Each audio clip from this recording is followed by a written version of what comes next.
what is going on with the SEC? Like, why is the SEC so, like, they got a hard on for this guy? Like, what's going on? Like, what's up with that?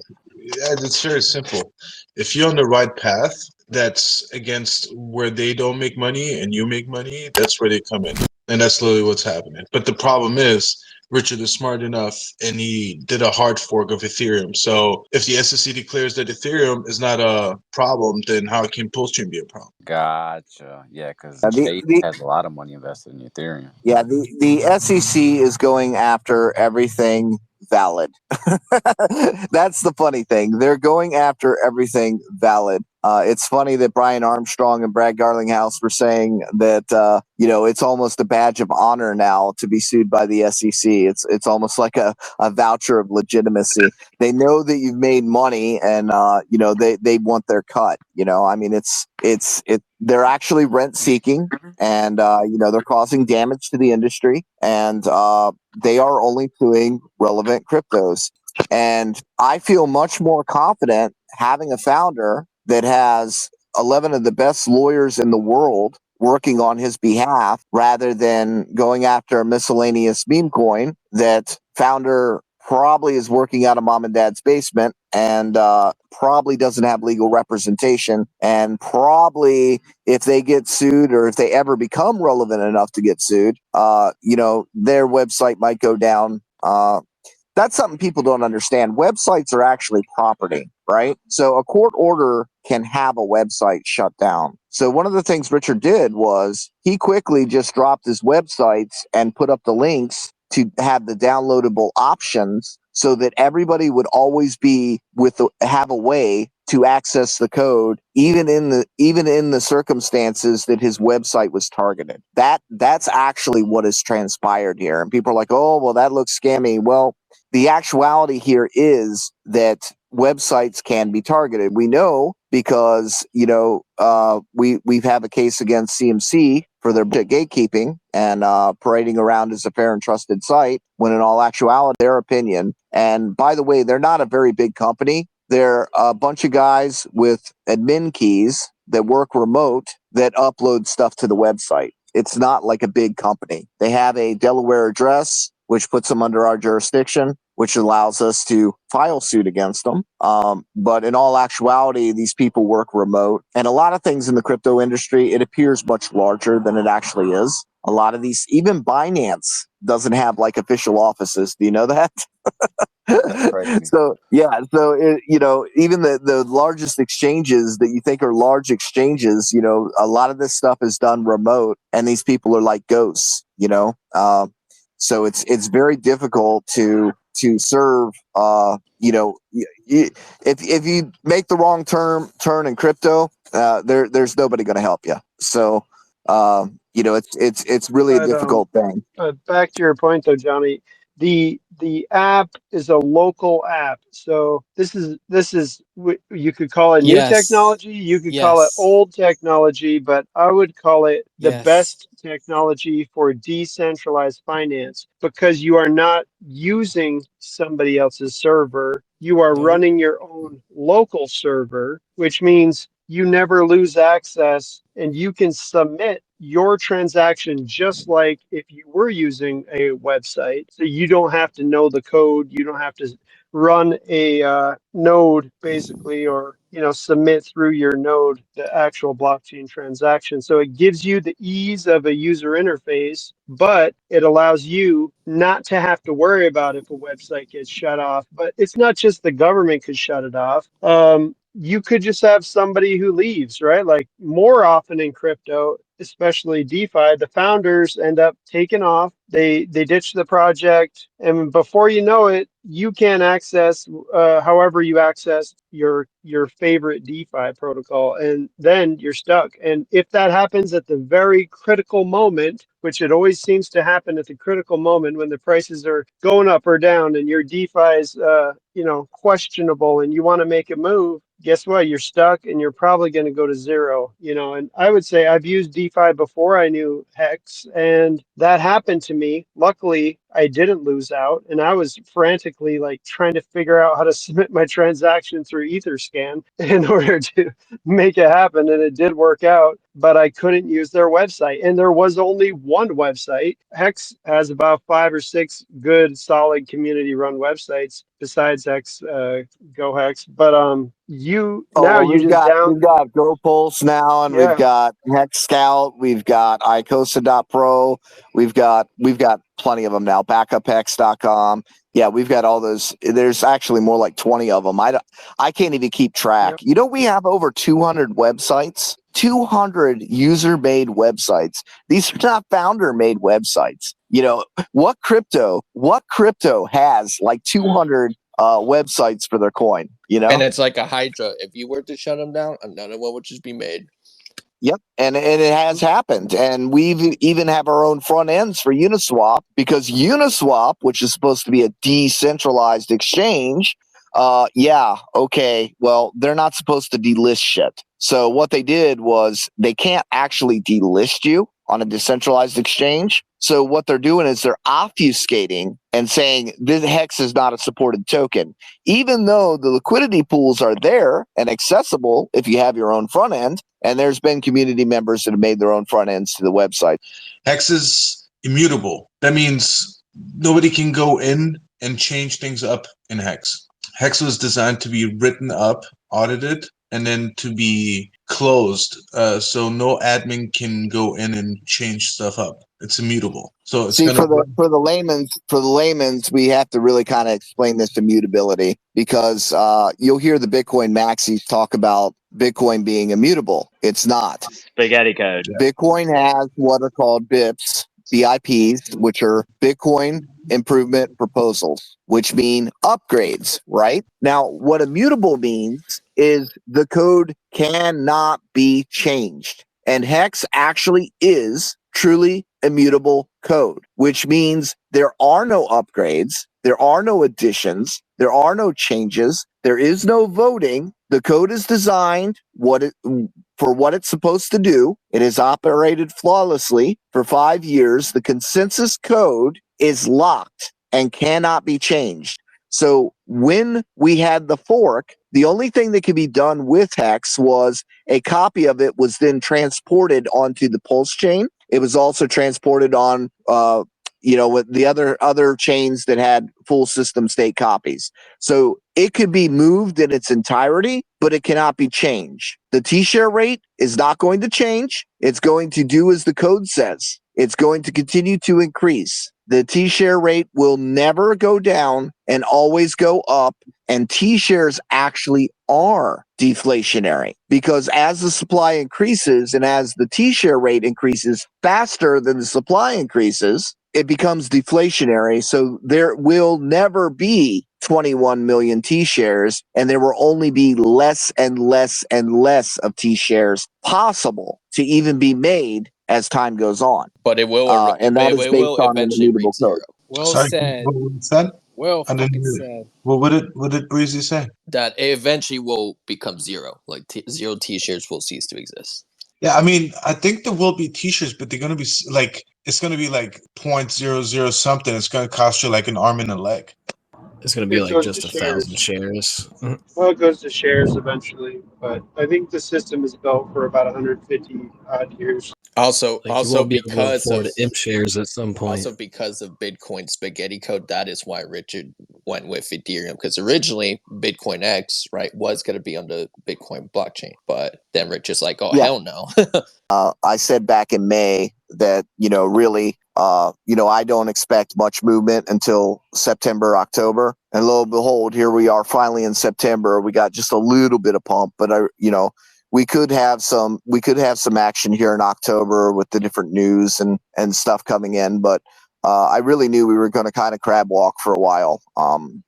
People have other options. They're going to choose other options. They're going to do other things. They're going to experiment. And, these things cycle. The reason it's called a cycle is because you've got people that are trying out different things, and it takes a while for something to become established and for people to realize what it is. Our first year, guys, we did 50 cents our first year. We were totally gate kept from all of the major exchanges. The major coin listing sites didn't want to list us properly. As soon as we started making it, we hit as high as number 3 in market cap, and they just couldn't have that. So they had to take us off the list. They had to say, that ain't right.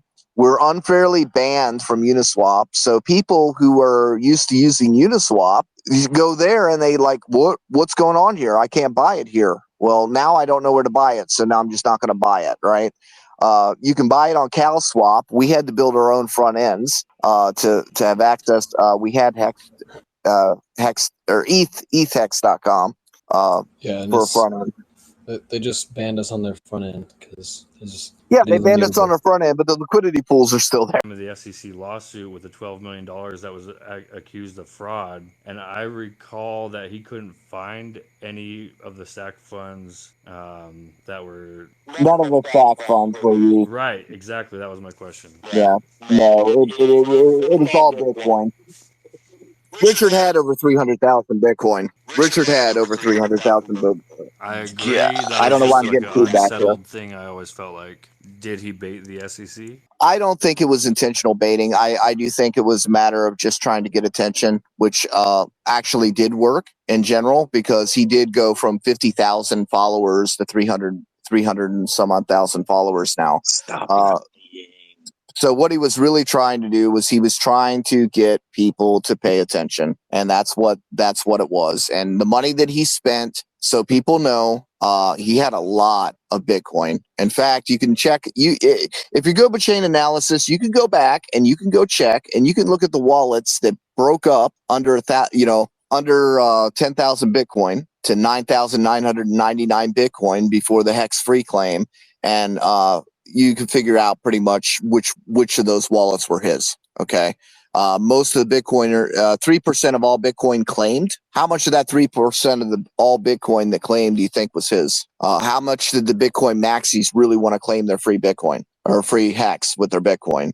Most of the same thing could be said about the sacrifice addresses for Pulsechain and Pulsex.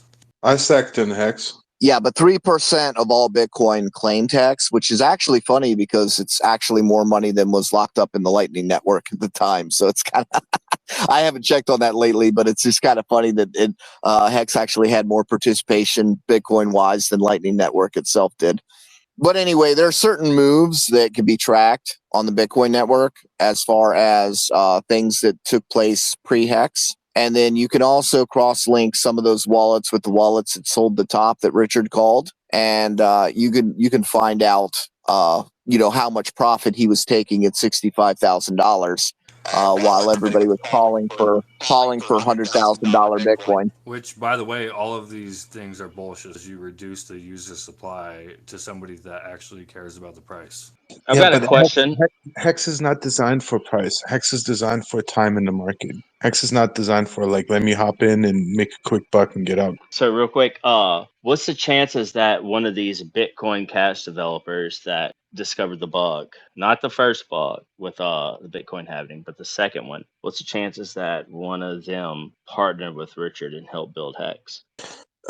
Dark theory. It's just a theory, right? It's not like evident. There are no receipts. Yeah, it doesn't really matter because the consensus code is locked and it's immutable and it can't be changed. So I mean that's the thing that really matters with all this, is the fact that that's something that people don't really understand. Is they still think Bitcoin's immutable. They're still using centralized exchanges, not realizing that that's a choke point. You cannot do on-chain trading with Bitcoin. You can with wrap Bitcoin on Ethereum network, but you have to wrap it first on Ethereum network. I remember what I was going to say. I was going to talk about, you realize that we had actual burn before Ethereum 2.0 even came out, because when you make a T-share, you don't have hex. It's funny, people, because they'll watch the price, but you don't have hex. You have a T-share. You have a placeholder.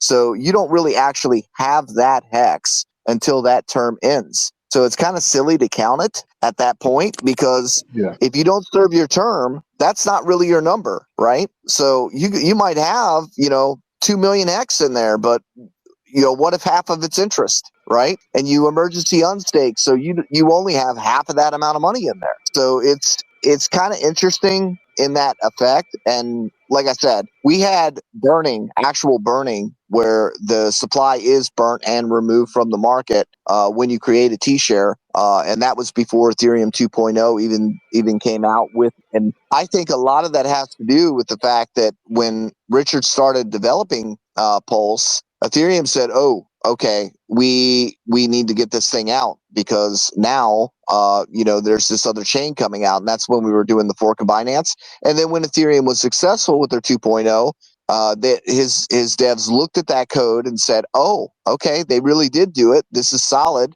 And they also found a critical vulnerability in BSC. And that's actually really when things came to kind of a screeching halt, was because they found a critical vulnerability. And I do believe that they disclosed that, and hopefully that they fixed that on BSC. But that's actually part of the reason why there was the delay in Pulsechain, because that happened. But Ethereum came out with their 2.0. They looked at the code. They said, "Oh, it works." They did it because at the time, nobody knew when Ethereum 2.0 was going to come out, if it was going to come out, and if it was going to be sound, and if it was going to be, solid, because they did all of a sudden kind of step on the gas and put it out there as soon as the word of Pulsechain came out. Yeah, I And then remember that's that. where the pivot took. So I Yeah, good think too old. is about the amount of people that always talk about like, oh, I've got 6 T-shares, I've got 50 T-shares, I've got 100 T-shares. A lot of them like to incorporate what they're staked out to, how many T-shares they'll earn. Not, I've always been one like, this is how many T-shares I have staked, like what the T-shirt at the second that I staked that. This is going back to what you were just saying about the T-shirt, though. People talking about, oh, I've got so many amount of T-shares. Do they really? Yeah, until they try to buy them back. So Yeah. the thing is, it takes about 2.5 years for you to really understand the T-share system. About the time you end a 2.5 year stake and you go to buy your T-shares back, that's when that light bulb moment hits. And that's part of the delay, is because you hear a lot of people down talk T-shares. Well, you can tell who's not staked or who has not really used the system.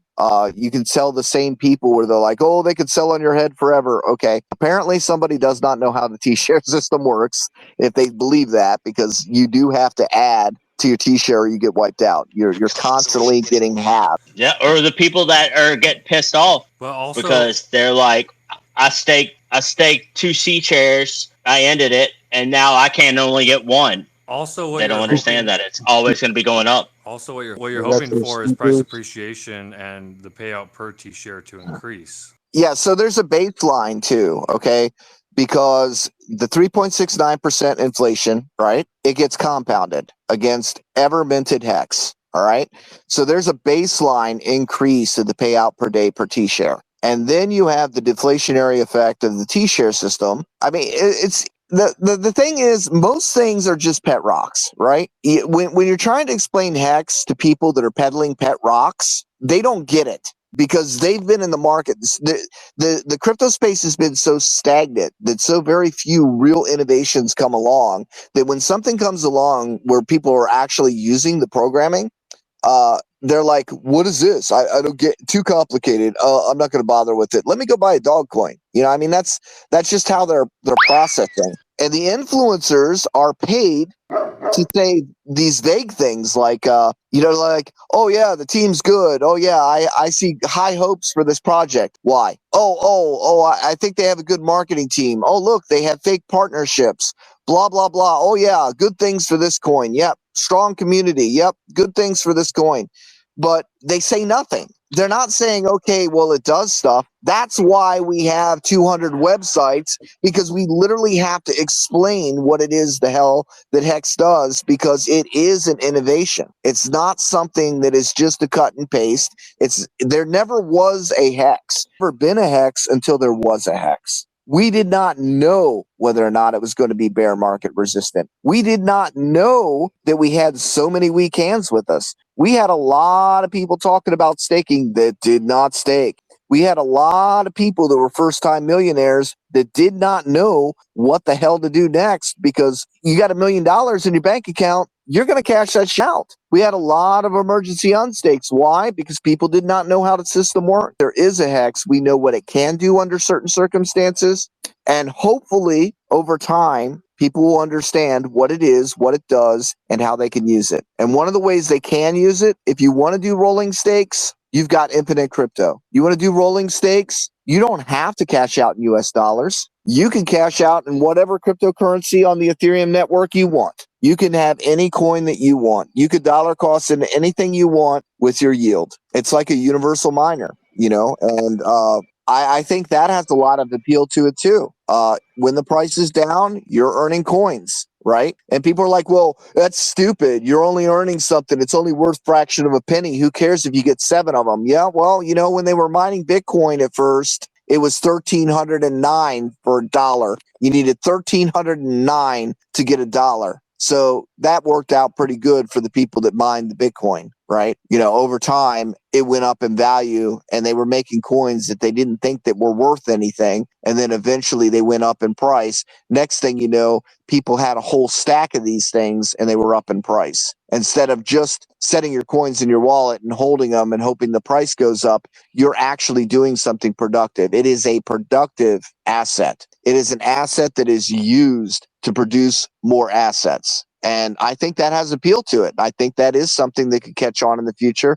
But people have to get their head out of this whole pet rock thing and realize that there are innovations being made. But since the space has been so stagnant for so long, Uniswap was a development, online trading. That is phenomenal. And we utilized it. We helped make that popular. We were 40% of Uniswap's trading volume for like 3 months.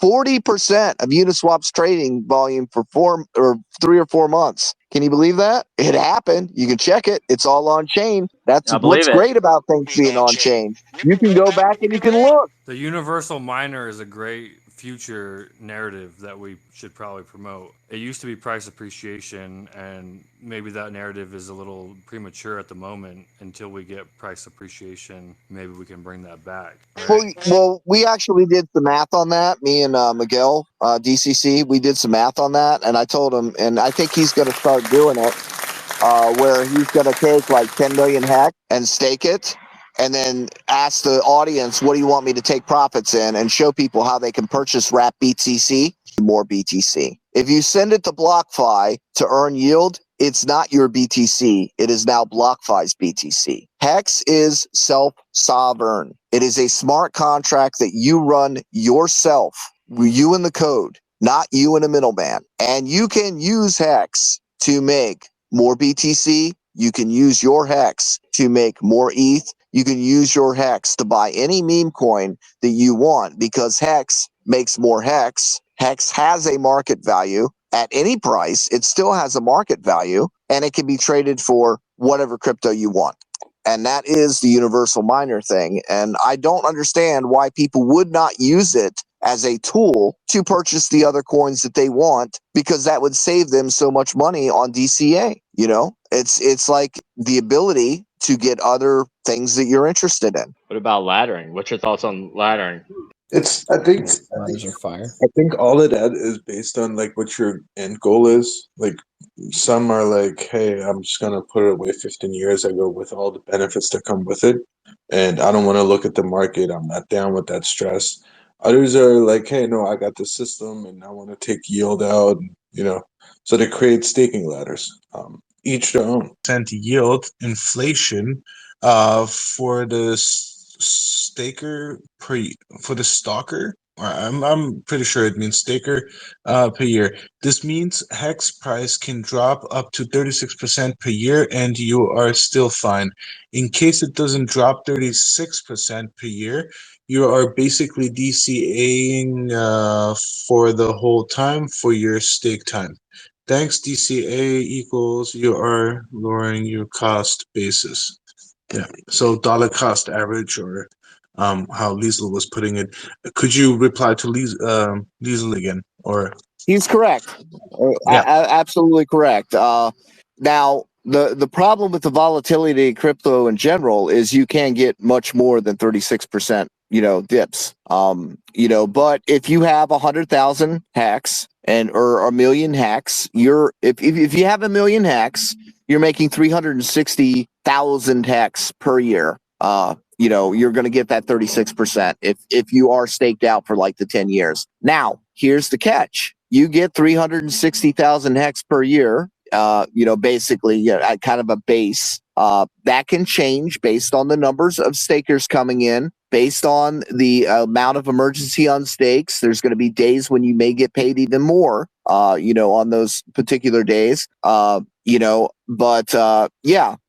you are averaging out at 36, if you're getting, if you're part of the 10% and it stays 10%, and the inflation rate being 3.69%, that is like 36% per year, but it's only accredited to your account. So if you did not serve the 10 years and you only serve 50% of that time, then you are going to forfeit all of that. So if you go 5 years and you're like, oh, skip it, I'm out, you are going to surrender all of your yield at that 50% mark. If you do it before then, who gets the yield? The stakers get the yield. The people that are still in the system would get distributed their share of that person's emergency on stake. So it's important to set the terms that you're going to honor, because it doesn't do you any good to set a 10-year stake if you're going to end it at 5 years anyway. You might as well set a 5-year stake and then earn your regular multiplier, right? Because that's when you intend to end it. Because then you might make less interest, but you get to keep your interest that you make instead of forfeiting it back to the code. And people get carried away with the big multipliers, like, oh yeah, but I want the 3x multiplier. It only works if you serve your term. You might as well make some rather than none if you're only going to serve half your term. That's where the Awesome, John. bigger pays better, longer pays better comes into play, right? Yep. So the bigger pays better bonus is actually a lot smaller than the longer pays better bonus. It's a difference. If you have the bigger pays bonus, first of all, you need 150 million hex to max that out, and that's a 2x multiplier. And the longer pays better is anybody can do, because you don't have to have a particular amount of money. So you can put $100 in and put it out 10 years. Just count it gone. And that's what I say, with the stakes is this is for money that you don't need right now, that you can afford to send to your future self, because you want to be in a position where you can afford to wait. If you put yourself in a position where you can't afford to wait, you're putting your rent money in or something like that, you're trying to okay, well, I'm just going to live off this. That's when you get yourself in trouble, because the prices can go down dramatically, and then you might need the money in a time when it's very, very inconvenient to sell. So this, it doesn't take much if you put it out longer to earn, but it has to be money that you can leave alone, because it just doesn't benefit you. The system itself does not. Sorry, truck driving by. I'm actually sitting out on my porch here. It doesn't benefit you to try to cheat. It's cheat resistant, man. It's just cheat resistant, which is what makes it so cool. Yeah, and Johnny, I don't know. So technically speaking, sorry, go on. I was going to say, I don't know if Johnny wants to get into it, but I know he talks a lot about the misconception of, oh, you will always get dumped forever when liquidity pools may not support that. There could be a lot of slippage when you want to dump every day. And if you decide to dump your yield and principal, that's it. You're out of the game. You're not getting those T-shirts back that you would be making. Yeah, so it gets fun too, because you know how Bitcoin has a halving every 4 years? Well, basically every 2.5 years, the T-share rate doubles. So that's kind of our halving, so to speak. The T-share rate doubles. So right now, it's about 36,000, I think. I haven't looked for a little bit here, but it's about 36,000 hex for one T-share. And 2.5 years from now, you're now looking at about a 70,000 hex per T-share. So even if the price doesn't change from today, to buy the same amount of T-shares 2.5 years from now, yes.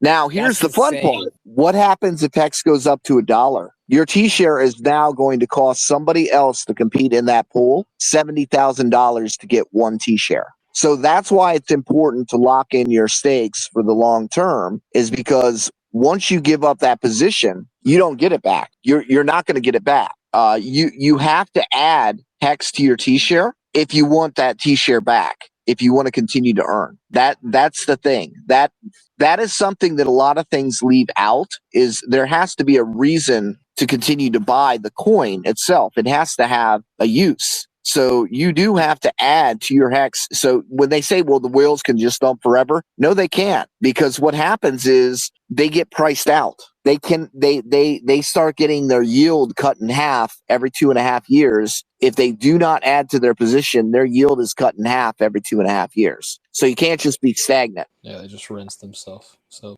I got a question. So can you use Hex or Pulsechain in the way that you use Ethereum, like to build on top of it? There have been things that were built on Hex earlier on, and they didn't really work out.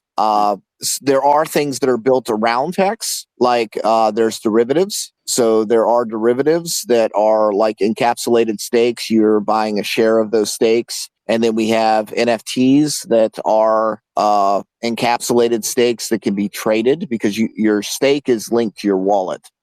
So it's linked to that particular seed phrase. So in order to transfer a stake, you have to make an encapsulated stake instead, so that you can send it from wallet to wallet. Sorry, put John. loans on your stakes. Just a second. You mentioned derivatives, which they're not. So, for an example, hedron is a L2 because it places orders with hex and then encapsulates those into an NFT. So technically, it is a L2 on hex. It's a layer 2, like, you know. Yep. Yeah, I was getting to that. And it's actually an icosa is actually a layer 3. So we have a layer 2, which is hedron, and icosa is a layer 3. So it has been built out. But like I said, there have been some other things like different games and stuff that have been built that have not exactly done so well. And before hedron, there were actually a few other encapsulated stake protocols too. Of course, you guys haven't heard of those because they were not successful. Are you talking about Hex? Yeah. Are you talking about Hex too? Is that one of them? The Hex Bay. Let's not even do that. Yeah, let's not talk about that. Yeah, well, that's what I'm saying. You know, there have been other things. Yeah, there have also been several hex copies. There's been reflection tokens. There's been a lot of different stuff. But yeah, there's other options. The thing is with the derivatives though, or buying a share of somebody else's pool kind of thing, is, you know, the problem is they really only come to value when they're closer to their redemption date, right? So you're holding something liquid. If the price spikes, you're probably going to sell it. You know, you're not locked in. You will probably sell it. And people You are can like, well, auction and pull loans on it. So it's like you have the ability to just get rid of it if need be. You have the ability to wreck yourself. Yeah, you have the ability of missing out now. You can even wreck yourself with the loan system of hedron, like if you really want to, but it's, you know. Yep. Yeah, it's a little harder. So you need to know what you're doing when you're messing with these things. You know, and it's cool. It gives more optionality, and it does you know, open up to a broader market. And you know, there's also communists. So you get free hedron and you get free communists with your hex stakes. So that is T-share based airdrops, basically. So it's not just the hex that you're getting, you're also getting, you know, additional coins as a result of having those T-shares on top of that. And then plus you know, you could be doing that on 2 different chains too. Actually 4, but nobody plays with the other 2 chains. There's also a stable coin now, so you could lend out your hex and get a stable coin or 2 protocols. So that's another function. So yeah, there is the great Flex idea protocol necessarily, but yeah, you could. But that is more of an exit, because most likely you are going to get liquidated with the volatility. So you have to, if you're going to take a loan, you know, at you know, 200% or so, you know, odds are you might get liquidated because of the volatility. So it would almost be better if you were using it as sort of an exit thing, that you wanted to just go ahead and do that instead of paying slippage for exiting a large position. But I mean, everything has its use case, you know.